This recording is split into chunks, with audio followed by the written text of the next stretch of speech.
누구이기에 이런 책이 있습니다. 문제가 생겼어요. 이보나는 폴란드 작가가 쓴 책인데 굉장히 재미있게 구성이 잘 돼 있어요. 어린이 책입니다. 애들하고 놀기에 참 좋은 책이에요. 할머니가 써놓은 식탁포가 있는데 엄마가 가장 사랑하는 식탁포입니다. 그런데 다름질을 하다가 깜빡 딴 생각하다가 그만 노랗게 눌려 먹었어요. 우리는 살다가 이런 일이 생길 수도 있겠죠. 앉아서 굴뚝이 생각해봐도 그럴듯한 방법이 떠오르지 않아요. 그렇죠? 힘으로 되는 것도 아니고 세제로 빨아볼까? 아니 동생이 했다고 그럴까? 할아버지가 했다고 그럴까? 땅에 묻어버릴까? 인터넷을 찾아봐도 해답이 없어요. 곰곰이 밤을 새워도 해결 방법이 없습니다.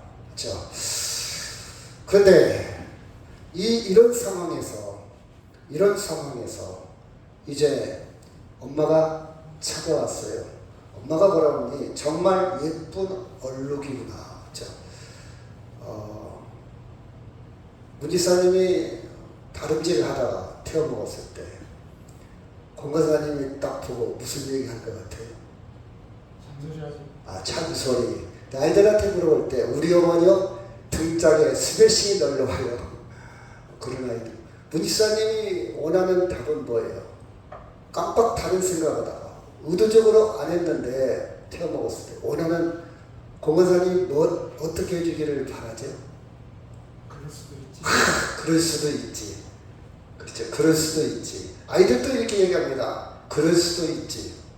또 깜빡했구나. 다음부터는 조심해야지. 이렇게 많은 아이들이 요구합니다. 근데 많은 아이들의 대답은 너 정신이 있냐 없냐? 야 이놈아 정신 차려야지. 여러분 그 말 중에 가장 조심해야 될 말 중에 하나가 있습니다. 너는 항상, 항상이라는 말을 좀 빼고 얘기하십시오. 항상이라는 말은 아이들한테 극단적인 좌절을 줍니다. 그래, 난 항상 그런 사람이지 뭐. 여러분 아이가 잘하려고 노력할 수도 있잖아요. 근데 잘하려고 하는데 잘 안 돼. 근데 이거 잘할 때도 있어. 그럼 격려를 해줘야 됩니다. 너 태어났구나. 조심해야 되는데. 그럴 수도 있지. 이렇게 위로해주는 아이들이 더 잘합니다. 근데 너는 항상 이 모양 이 꼴이야. 항상이란 말. 뒤수으면 뺐으면 참 좋을 것 같아요. 항상.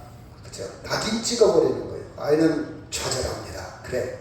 난 어쩔 수 없는 놈이야. 나는 노력해도 안 돼. 난 그렇게 태어났어. 야, 형은 잘났는데 너는 왜 항상 그러니? 이건 더 확인사살, 죽이는 일이죠. 근데 어머니는 이렇게 표현합니다. 엄마, 정말 예쁜 얼룩이구나 하면서 멋지게 해결을 합니다. 식탁포 태워진 다리미 짝을 반대로 열을 가해서 다리미를 열을 가해서 반대로 찍어냅니다. 그래서 물고기 모양을 만들고 술을 놓아가지고 이렇게 예쁜 물고기를 만들어 갑니다. 이 물고기를 볼 때마다 세 사람의 추억이 있어요. 첫째는 할머니의 추억이 있죠. 원래 할머니가 술을 놓았기 때문에. 두 번째, 이것을 태워 먹은 아이의 추억이 있습니다. 이 식탁포를 볼 때마다 또 엄마의 추억도 있어요. 반대로 도장을 찍어가지고 물고기 형상을 만들어간 추억. 그 세 사람의 추억이 여기에 담겨 있습니다. 여러분 우리는 가정에서 사소한 일이지만 이렇게 해결할 수 있는 지혜와 여유와 생각과 배려가 있으면 얼마나 좋을까. 그렇죠? 근데 우리는 많은 것을 실수하면서 많은 것을 놓치며 살아갈 때가 많이 있죠. 여러분 본문에 있는 말씀에 보면 예수님의 공생애, 그러니까 예수님이 33세를 사셨는데 30살까지는 개인적인 사생활이었다면 3년 동안은 개인적인 사생활보다는 여러 사람에게 복음을 증거하는 공적인 생애를 공생애라고 합니다. 그 공생애 33년을 갈릴리 호수에서 북쪽입니다. 밑에 사해 이쪽에 있는 예루살렘을 한 195km 정도 그 지역에서 주로 사역을 했습니다. 그 갈릴리 호수에 있는 가버나움이라는 어촌 마을이 있어요. 오늘 그 가버나움이라는 어촌 마을에서 일어난 사건입니다. 자, 예수님의 제자들이 처음에 제자들이 됐을 때 다 어부들입니다. 예수님의 출생기도 바닷가와 가깝고 예수님의 말씀을 듣던 사람도 바닷가고 그들은 갈릴리 호수에서 고기 잡는 어부 청년들이었어요. 그래서 이 고기와 어부와 배, 풍랑 이런 많은 배경들이 성경에 나옵니다. 베드로와 안드레는 형제입니다. 그리고 야고보와 요한도 형제예요. 형제들이 예수님의 제자들이 되었죠. 자, 1절 말씀 시작. 예수께서 다시 바닷가에서 가르치시니 큰 무리와 모여들거늘 예수께서 바다에 떠있는 배에 올라 앉으시고 온 무리는 바닷가 육지에 있더라. 그래서 바닷가에서 말씀을 가르쳤어요. 가르치고 이제 갈릴리 호수 맞은편 반대쪽으로 갑니다. 같이 자, 저녁까지 가르쳤겠죠. 자, 35절 시작.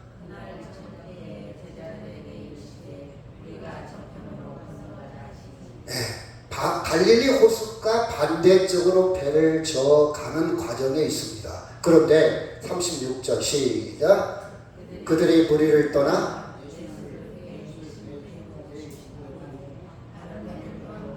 (37절)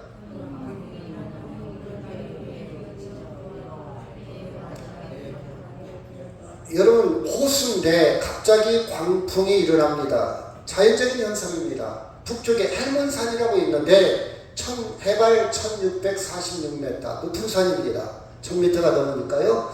굉장히 거기에 높은 산, 찬바람이 불고 갈릴리 호수에 따뜻한 바람이 마주쳐서 그것이 섞이면서 갑자기 돌풍, 광풍이 일어나는 현상이 종종 있습니다. 그 호수에 돌풍이 일어난다. 그렇죠? 광풍이 일어났습니다. 광풍이 일어났죠. 38절 시작.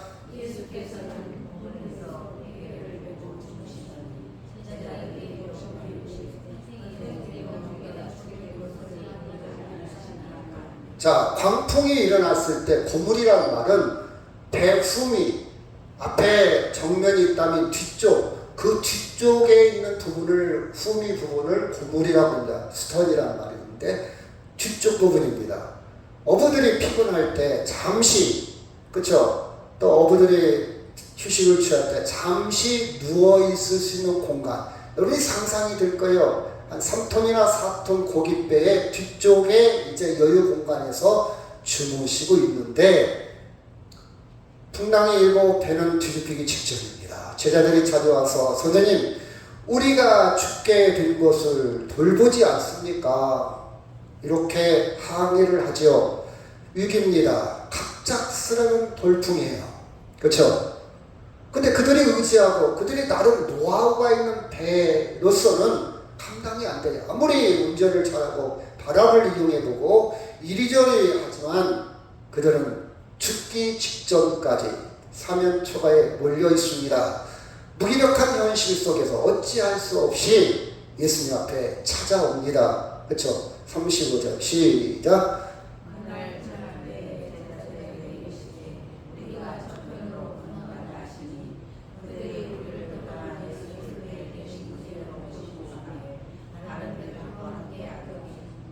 우리가 저편으로 건너가자니 그들이 무리를 떠나 예수를 배에 계신 그대로 모시고 가매 다른 배들도 함께 했다 그랬어요. 여러분 저는 이 본문을 읽으면서 그림을 그리기 시작했어요. 여러분 그림을 그릴 때 모든 소설이나 동화책을 저는 많이 보는데요.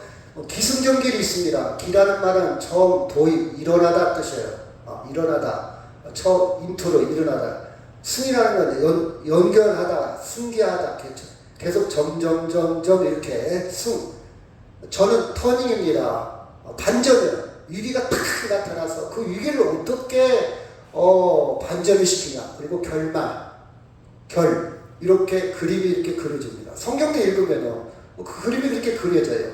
기승전결로. 자, 여기 보면 이제 건너편으로 지나 자연스럽게 되다가 갑자기 돌풍이 일어나요. 문제가 이제 발생하죠. 인트로에 갑자기 문제가 발생. 여러분, 인생은 많은 시인도 철학자도 그랬지만 인생은 고해와 같다, 바다와 같다, 험난한 바다다. 그렇죠? 바다의 개념이 뭡니까? 바다는요, 신비스럽기도 하고 어떤 사람은 평화롭기도 하고, 근데 갑자기 알 수 없는 그 깊이, 알 수 없는 자연현상이 일어나는 것이 바다입니다. 가까이 하기는 먼 당신이기도 해요. 그렇죠? 그래서 많은 사람은 바다를 보면 내가 마음이 탁 트일 것 같아. 나는 바다를 한번 보고 싶다는 사람도 있죠. 근데 바다는 때로는 무섭게 돌변하기도 하는 것이 바다예요. 그것이 인생이라는 말입니다. 인생은요, 많은 사람들이 꽃길만 걷고 싶고 많은 사람들이 행복하기를 원하지만 그렇게 눅눅지 않아요. 인생은 마음대로 되지 않습니다. 내 품에 있는 자식도 마음대로 안 돼요. 전혀 몰랐던 사람이 만나서 결혼을 해서 산다는 것도 쉬운 일이 아닙니다. 그래서 저는요, 노인들을 보면요, 존경스러워요. 당신은 인생에 성공했습니다. 참 서로 배려가 있었을 것이고 서로 사랑이 있었을 것이고 서로 노력이 있습니다. 여러분 봐봐요. 왜 싸우고 왜 사람들이 이혼을 하고 왜 사람들이 부부가 안정하게 되는 이유가 저는 알아요. 왜 그러나? 여러분, 사랑하지 않아서 아닙니다. 사랑합니다.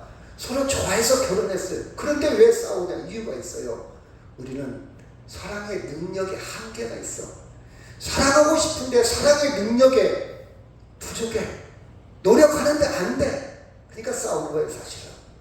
저 사람이 나를 사랑하지 않아서 싸우는 게 아니라 저 사람도 나를 사랑하고 나를 배려하고 나를 위해서 노력하는데 능력이 안 되는데 어떻게 합니까? 능력이 안 되니까 싸우는 거예요. 그래서 저는 하나님은 사랑이시다, 그 말이 이해가 돼요. 하나님은 절대적인 사랑이다. 하나님은 사랑의 완성이다. 근데 우리는 절대적인 사랑이 능력도 없으면서 사랑하려니까 많은 부작용이 생기죠. 그래서 싸운다고 저는 생각을 해요. 여튼 노부부가 산다는 것은 저는 굉장히 존경스럽게 생각해요. 참 저 부부는 배려하고 사랑하고 노력하고 그런 것이 없었더라면 저렇게 나이 먹어서까지 부부로 살아갈 수 없을 텐데 저는 속으로 존경스럽습니다. 하여튼 인생은 바다다. 이렇게 제가 메타포를 한번 정해봤어요. 두 번째, 시작. 큰 광풍이 일어나며 물결이 배에 부딪혀 들어와 배에 가득하게 되었더라. 여러분, 이 어부들이 갈릴리 건너편으로 가려고 할 때에 큰 광풍이 일어날 줄 전혀 몰랐습니다. 인생은 이렇게 돌발 변수가 있다. 내가 행복하기를 원하고 꽃길만 걷기를 원하고 이제부터는 고생 끝 행복 시작일 줄 알았는데 언제든지 인생은 광풍이 일어날 수도 있다. 뜻하지 않는 광풍입니다. 그렇죠? 때로는 돌풍입니다. 돌풍은요, 휘몰아치는 바람이에요. 어떻게 할 수가 없어. 방향을 못 잡아. 가장 큰 폭풍우가 올 수도 있어요. 남이 겪지 않는, 내가 겪는, 나만이 겪는 폭풍이 될 수도 있어요. 심지어 예수 믿어도. 여기 보니까 큰 광풍이 일어났는데 지금 예수님이 계시요 안 계셔요? 계시잖아요. 예수님이 탄 배에도 뭐가 일어날 수 있다? 큰 광풍이 일어날 수 있다. 여러분, 인생을 정확하게 볼 줄 알아야 돼요. 내가 예수 믿었는데 왜 이런 일이 당해? 이렇게 여러분 당황하지 마세요. 지금 이사님 저를 쳐다보고요. 여러분, 예수 믿어도 뭐가 일어날 수 있다고요? 광풍이 일어날 수 있다. 광풍이. 38절 시작.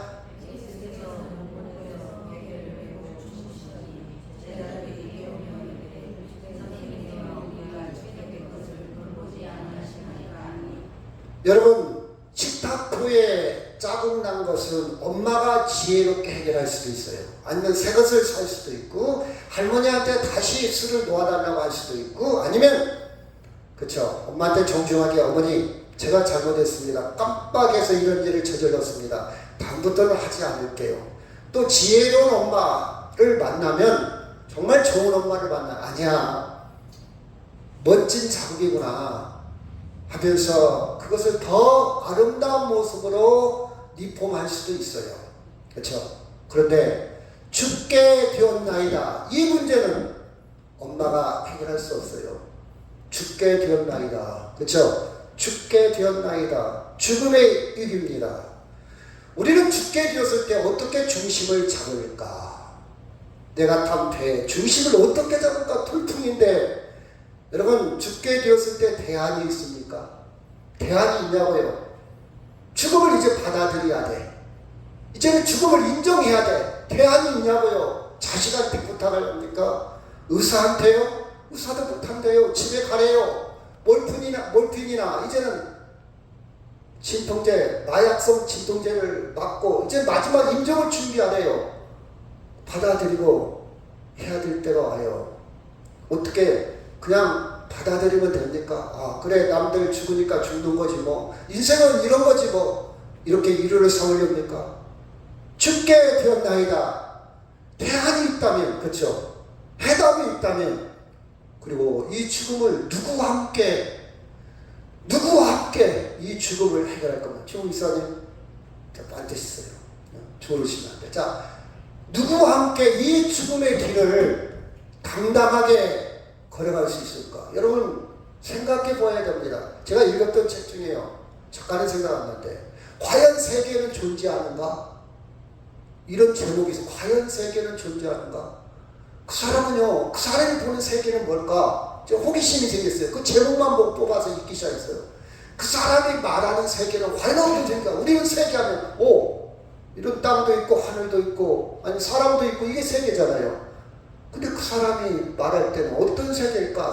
그 세계는 어떤 걸까? 세계는 존재할까? 이런 것들. 여러분 생각해야 됩니다. 한번 고민해야 됩니다. 누구와 함께 내 인생을 마지막 내 죽음을 동행할까? 그렇죠? 제자들은 예수님께 찾아왔어요. 예수님, 우리가 죽게 되었습니다. 내가 죽게 되었습니다. 이 배가 뒤집힐 것 같습니다. 여러분 끝까지 예수님과 상의하시기 바랍니다. 예수님을 찾아가시기 바랍니다. 아멘? 이게 정답이에요. 다른데 의사도 안 된다고 그래요. 물론 병원도 찾아야 돼요. 의사도 찾아야 돼요. 자식도 찾아야 돼요. 근데 의사가 안 된다고 할 때, 병원서도 집에 가라고 할 때, 자식도 도움이 안 될 때, 그쵸? 누구한테 찾아가라고요? 예수님께. 내가 죽게 되었나이다. 죽게 되었나이다. 평범한 이야기지만, 평범한 언어지만요, 우리는요 평면적으로 신앙을 가지면 안 돼요. 입체적으로 가져야 돼요. 평면적으로 그냥 글씨를 읽으면 안 돼요. 아, 내가 죽게 되었을 때 누가 나와 함께 가리오? 누가 나와 함께 있으리오? 누가 나와 함께 동행하리오? 그렇죠? 예수가 있다는 사실이에요. 자, 39절 시작. 예수께서 깨어 바람을 꾸짖으시며 바다더러 이르시되 잠잠하라 고요하라 하시니 바람이 그치고 아주. 여러분, 우린 이 말씀으로 과학적으로 접근하지 마세요. 이 말씀이 주시는 본질이 뭔가를 접근해야 돼요. 과학이 전부입니까? 과학은요, 있는 것을 발견할 뿐이에요. 그 이상의 것을 설명할 수가 없어요. 과학이 우리의 죽음의 그 다음 세계를 설명해 줄 수 있어요? 없어요. 이 본질은 뭐냐? 주님은 이 세상에 어떤 보이는 거 보이지 않는 어떤 현상이라도 그 이상의 것을 뛰어넘어 주님은 모든 것의 주인이시고 모든 것을 다스리시고 모든 것을 그러니까 모든 것을 해결하시는 주님인 것을 가르쳐 주고 있습니다. 죽음이 아무리 크게 다가와도 주님은 그걸 뛰어넘어 우리에게 솔루션, 해법, 해답을 줄 수 있는 분이 주님이라는 사실을 여러분 굳게 믿으시기를 바랍니다. 제가 부탁합니다. 다른 방법 찾을 수 없어요. 40절 시작. 이에 제자들에게 이르시되 어찌하여 이렇게 무수하느냐 너희가 어찌 믿음이 없느냐. 여러분, 이 마가복음을 쓴 저자는요 이미 십자가와 부활을 경험한 사람이에요. 물론 우리가 성경을 읽을 때는 순서적으로 아직 초기 단계지만 이 성경을 기록했을 때는 이미 십자가와 부활을 경험하고 나서 이 성경을 쓴 거예요. 그러니까 왜 믿음이 없느냐 이 말은 십자가와 부활을 전제하고 그 믿음을 요구한 겁니다. 여러분, 우리는 주님을 믿어야 됩니다. 아멘? 사이비 교주를 믿으면 안 돼요. 신천지를 믿으면 안 돼요. 여러분, 제가 물 위에 걸어가도 저를 믿으면 안 돼요. 제가 여러분을 살려내도 저를 믿으면 안 돼요. 여기에 믿음이란 중심 개념은 십자가 부활을 전제한, 십자가 부활을 통해서 영원한 생명을 증명해 보이신 길과 진리와 생명 되신 예수님을 전제한 그 믿음입니다.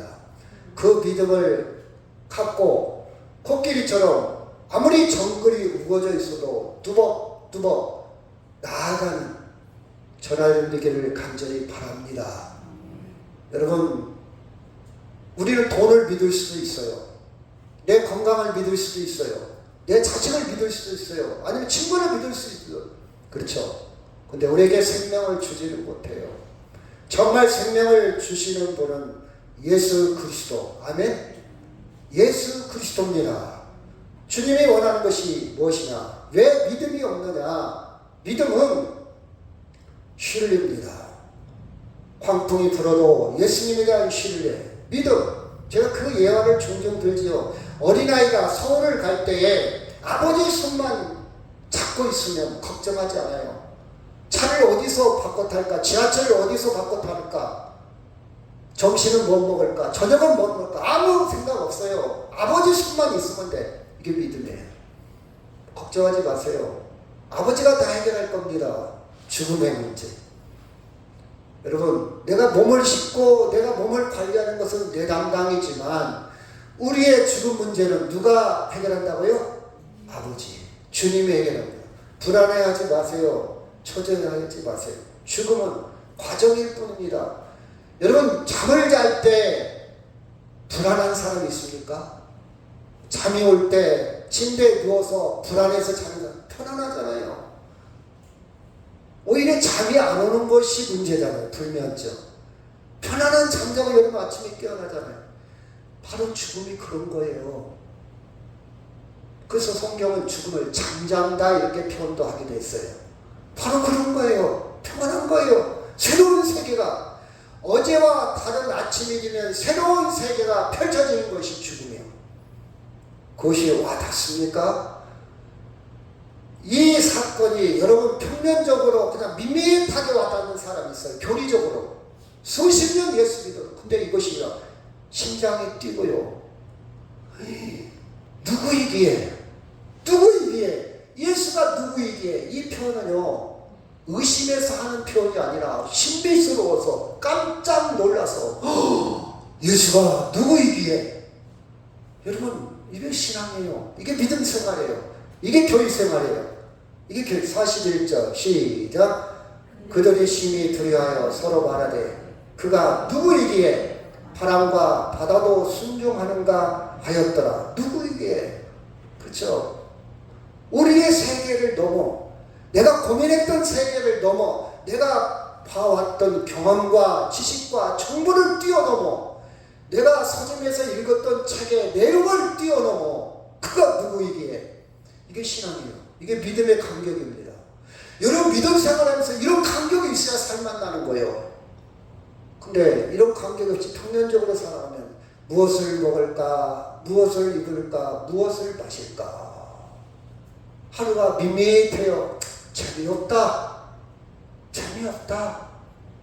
예수 믿어도 활력이 없어요. 여러분, 우리는 이런 절대적인 경험이 필요합니다. 그러면 자기의 존재에 깊이 들어갈 수가 있어요. 이 절대적인 경험.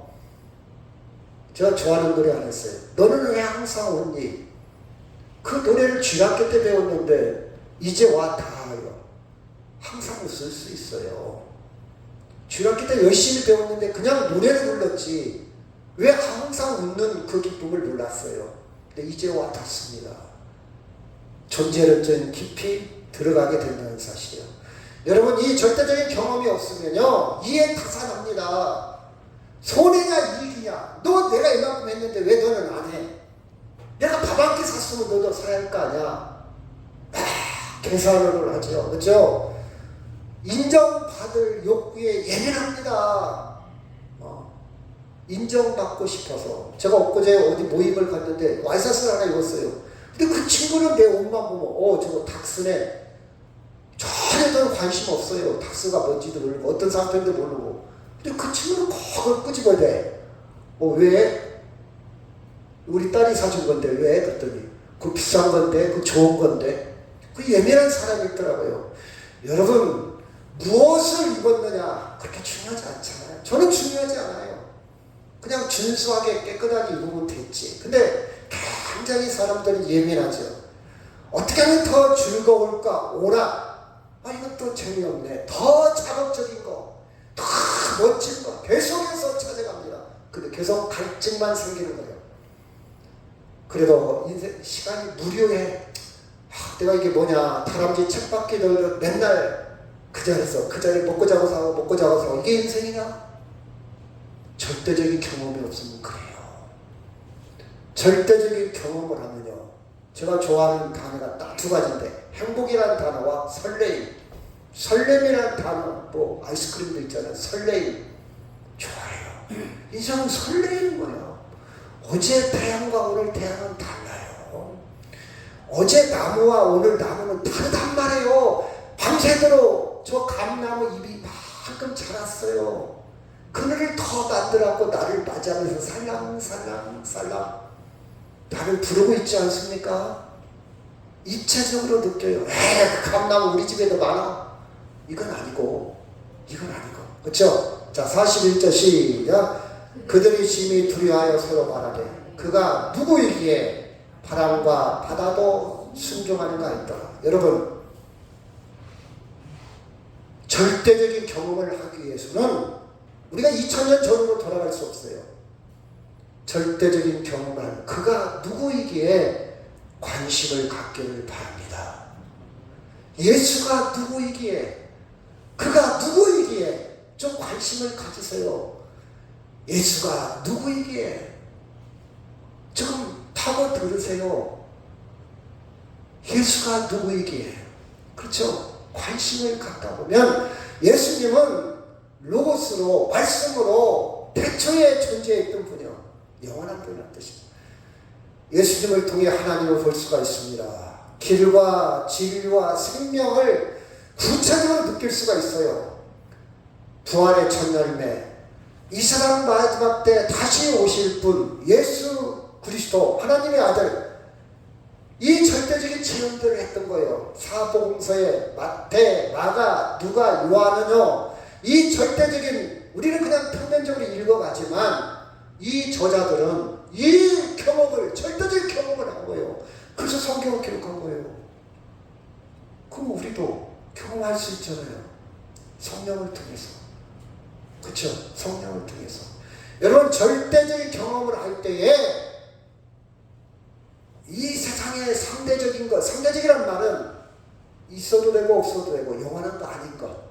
옷 같은 것이 상대적이잖아요. 그렇죠? 그렇죠? 우리 육체, 피부, 영원한 거 아닌 건 상대.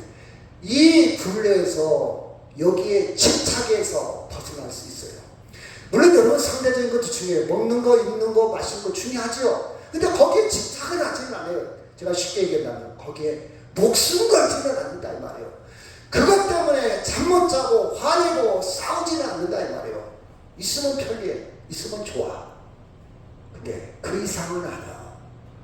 여러분이 예수님의 절대적인 존재를 경험하면 이런 것들에서 벗어날 수 있어요.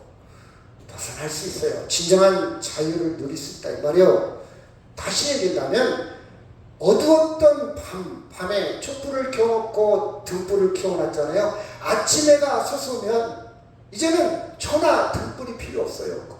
더 맑은 빛이 있기 때문에. 대낮에 촛불 켜고 있는 사람이 있습니까? 햇볕 아래서 등불 켜고 있는 사람 다 끕니다. 필요 없어요. 더 큰 태양이 떴는데 절대적인 존재 하나님을 정말 발견하면 촛불에 등불에 목숨 걸지 않는다 이 말이에요.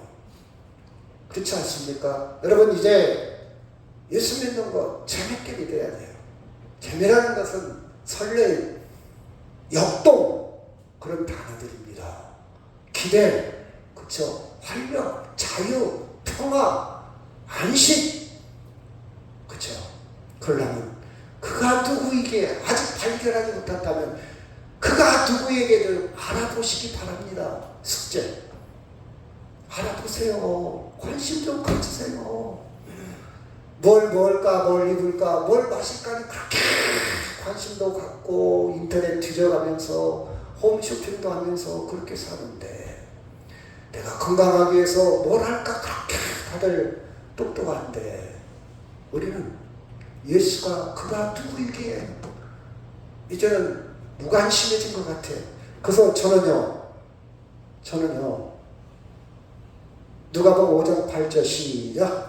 시몬 베드로가 이를 보고 예수의 무릎 앞에 엎드려 이르시되 주여 나를 떠나소서. 조금 전까지만 해도 예수를 선생으로 선지자로 훌륭한 리더로 탁월한 성경 해석가로 지금까지 들어보지 못한 그쵸 아주 연설을 잘하고 설교를 잘하고 말씀을 잘하는 지금까지 이런 철학자 이런 선생을 만나본 적이 없었어요. 그런데 이제는 뭐라고 호칭이 바뀌었냐. 절대적인 경험하는 베드로는 주여. 그때 당시 주라는 말은요 아주 의미 있는 말이에요. 우리는 기도할 때 주님 주 예수여 막 너무 표면적으로 찬송하지요. 기도하지요. 그런 의미가 아니에요. 아주 주여는 나는 종이라는 뜻이요. 그때 주종관계는 어떤 관계냐. 주인과 노예. 주인은 내 목숨을 죽일 수도 있고 살릴 수도 있고 나를 팔을 수도 있고 돈 주고 팔을 수도 있고 살 수도 있고 그게 주님이에요. 주님. 그때 주님은요 로마 시저 카이저 로마 황제 하나밖에 없어요. 근데 로마 황제 대신에 예수님은 주여 그랬어요. 주여 나를 떠나소서. 결이 다르다 이 말이에요. 같이 있을 사람이 아니다 이 말이에요.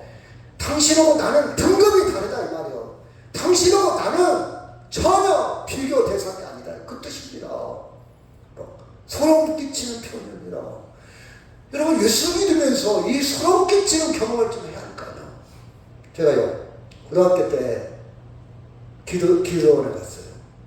그때는 막 애들이 다 목차하고 수련이 가잖아요. 산속으로.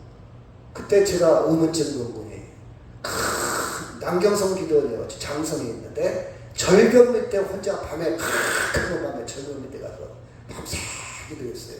주님이 누구십니까? 나는 주님에 대해서 믿음이 없습니다. 주님에 대해서 확신이 없습니다. 나는 주님에 대해 듣기는 했는데 내가 주님을 경험하지 못했습니다. 주님 보여주시든지 들려주시든지 절대적인 경험을 하나님께 주옵소서. 그런 흔적이 있습니다. 여러분 이런 발부동을 한번 쳐봐야 되지 않겠습니까? 예수 믿으면서 당신은 누굽니까? 당신은 누굽니까? 그렇죠? 베드로는 주님을 절대적으로 경험했어요. 누가복음 18장 13절 시작. 세례는 멀리 서서 감히 눈을 들어 하늘을 쳐다보지도 못하고 다만 가슴을 치며 이르되 하나님이여 불쌍히 여기소서. 나는 주님 가슴을 치면서 그렇죠? 제가 죄송합니다. 저 어렸을 때 우리 어머니가 당신의 남편 아버지가 속썩인 게 뭔지 술을 많이 드신다든가 노름을 한다든가 그렇죠? 그런 게 속썩이는 거예요. 그 가슴을 치는 것은 나 가슴을 치는 당신은 육남매를 기르고 육남매를 농사짓고 기르고 가르치고 그런 현실에 굉장히 민감하게 살아가는데 술이나 먹고 노름이나 하고 교리를 할 일이 없잖아요. 모여서 큰 노력은 아니고요. 이런 것이 누수가 되는 거예요. 삶의 누수. 이걸 못 견뎌하는 거예요. 가슴을 치는 것 같습니다. 여러분, 그냥 치는 게 아니잖아요. 쇼하는 거 아니잖아요. 막 견딜 수 없는 거예요. 가슴을 치며, 저는 이 성경을 읽을 때 평면적으로 안 읽어요. 모든 파도나바처럼 모든 것이 다 동원, 제가 읽었던 소설, 읽었던 책, 읽었던 경험들이 다 동원돼서 입혀져요. 가슴을 쳤구나.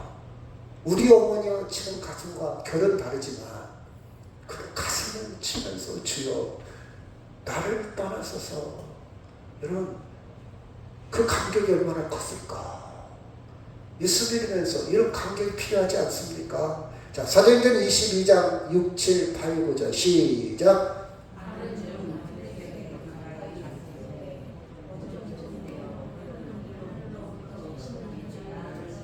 7절 제가 읽을게요. 내가 땅에 엎드려져 들으니 소리에서 이르되 사울아 사울아 네가 왜 나를 핍박하느냐 하시거늘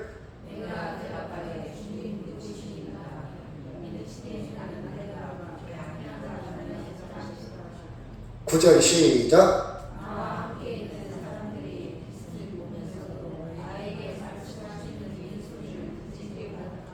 여러분 9절 말씀에 저 사울이 예수님을 처음 절대적인 경험을 했어요. 근데 9절에 보면 나와 함께 있는 사람들이 빛은 보면서도 나에게 말씀하시는 이에 소리는 듣지 못하더라. 참 바울은 글을 쓸 때 기가 막히게 표현을 하고 있어요. 왜 이런 표현을 했을까? 이것은 개인적인, 누구도 대신 들을 수 없는 가만히 찌릿 오는 경험입니다. 신앙의 체험은요, 다른 사람 간증을 듣고 다른 사람 이야기를 듣고 설교를 들어서 절대적인 경험이 아니고 나만 들을 수 있는 그게 있습니다. 그게 있어요. 똑같은 주일 예배를 드려도 다 달라요. 또 어떤 사람은 수요일 밤에, 어떤 사람은 새벽에, 어떤 사람은 길 가다가, 어떤 사람은 묵상하다가, 어떤 사람은 기도하다가 다른 사람이 듣지 못하는 그런 경험들이 있습니다. 여러분 그런 경험들이 많아지기를 주의 이름으로 축원합니다. 아멘. 자, 누가복음 23장 42절 시작. 43절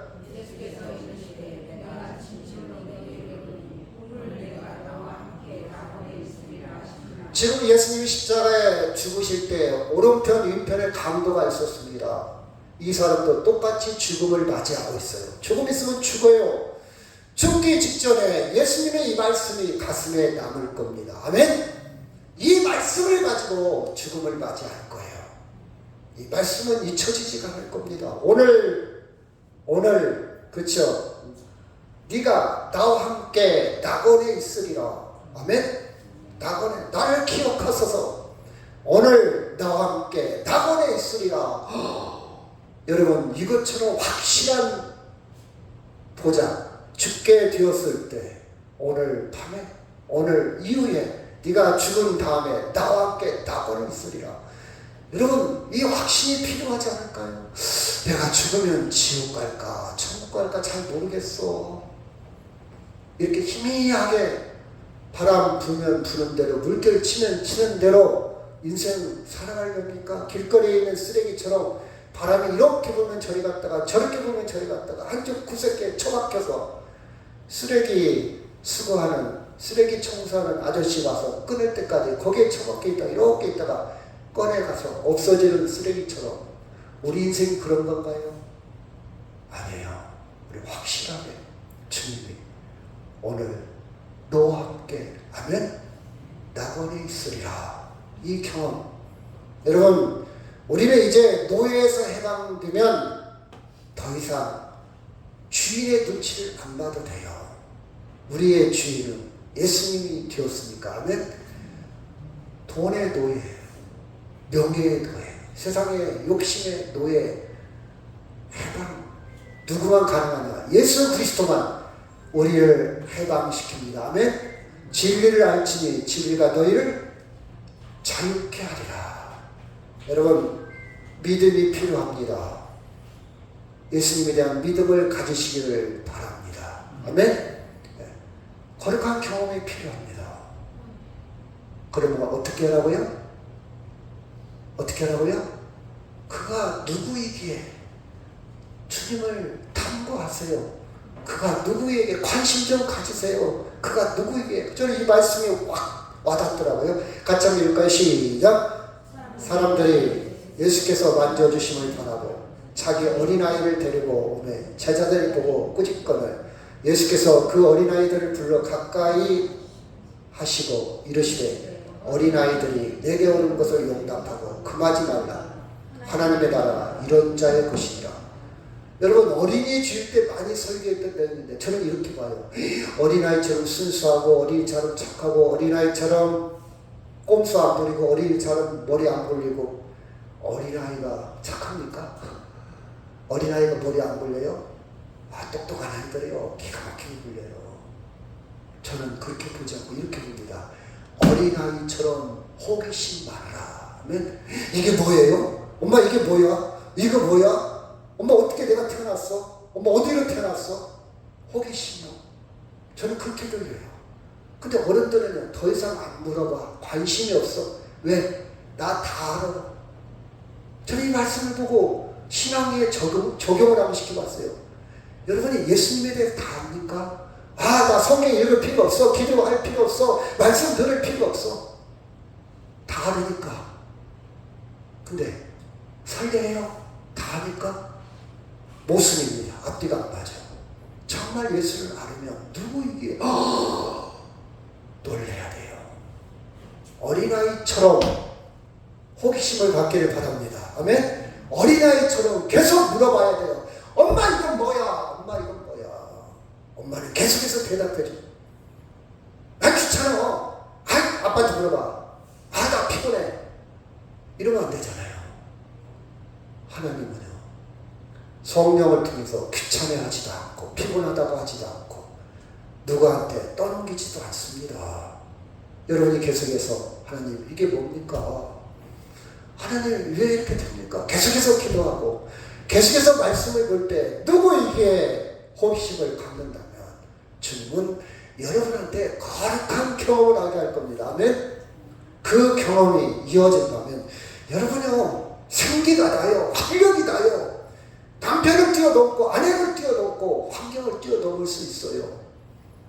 사랑할 수 있어요. 용서할 수 있어요. 용서할 수 있다고요. 할 수 있다요. 이분이 예수가 누구이기에 시를 썼는데 저는 와닿더라고요. 제가 한번 읽어볼게요. 당신은 누구십니까? 문제를 딱 챙겨놓고 나를 충만케 하시는 애틋한 빛이고 내 가슴속 어둠을 비추는 분입니다. 여러분 평면적으로 읽지 마세요. 내가 답답할 때 내가 어떻게 할지 모를 때 이럴까 저럴까 고민할 때 빛이 됐더라고요. 이렇게 좀 입체적으로 좀 읽으세요. 자, 그 다음에 당신은 어머니의 손길같이 나를 이끄시오. 당신께서 나더러 가게 하셔도 걸음을 옮길 수가 없습니다. 그 너무 사랑을 느끼기 때문에 너 가! 해도 다른 데로 발걸음을 옮길 수가 없다 이 말이에요. 가기 싫다 이 뜻이에요. 엄마 나 엄마가 좋은데 너 엄마 옆에 있고 싶어. 이런 마음이라 이 말이에요. 그렇죠? 내 존재를 애우시며 담으시는 당신은 우주 공간이며 내 존재 애우시며 담으시는 당신은 우주 너무 높다 이 말이에요. 당신 없이는 당신께서 없음으로 인해서 있음으로 끌어올리셨는데 당신은 나에게 없음에서 있음으로 무에서 유로 나를 올려줬는데 알게 했는데 죽음을 알게 했고 영원한 세계를 알게 했고 계속 올려줬는데 나는 그 없음의 시면에 가라 지금 저 밑에서 어두운 데서 고민하고 있다 이 말이에요. 저 밑에서 쭈그리고 있다 이 말이에요. 이렇게 나를 올려줬는데 그렇죠? 내가 내 자신에게 가까운 것보다 당신은 나에게 더 가까이 계시고 나보다 나를 더 잘한다 이 말이에요. 여러분 얼마나 진지한 표현입니까?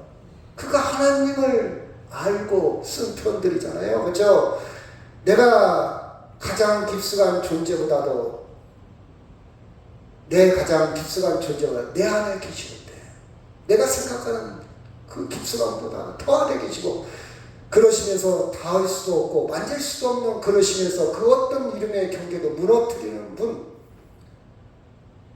닿을 수도 없고 여러분 닿는다 만진다 이 말에는 한계가 있다는 뜻이요. 근데 닿지도 않고 만질 수 없다는 것은 허상이다 그 뜻이 아니고요. 깊은 뜻이 있어요. 그처럼 크다는 말이에요. 경계선이 없어. 여기까지. 우리는 그렇잖아요. 야, 딱 3번이다. 오늘 마지막 내가 너 100만 원 주고 끝낼 거야. 너 돈, 다시금 돈 달라고 하지 마. 경계선이 있잖아요. 근데 경계선이 없다 이 말이에요. 경계선이 없다. 그렇죠? 성령이시여 살아계시여. 이분은 당신은 누구이게 그가 누구이게 속에서 그 세계를 누리고 있어요.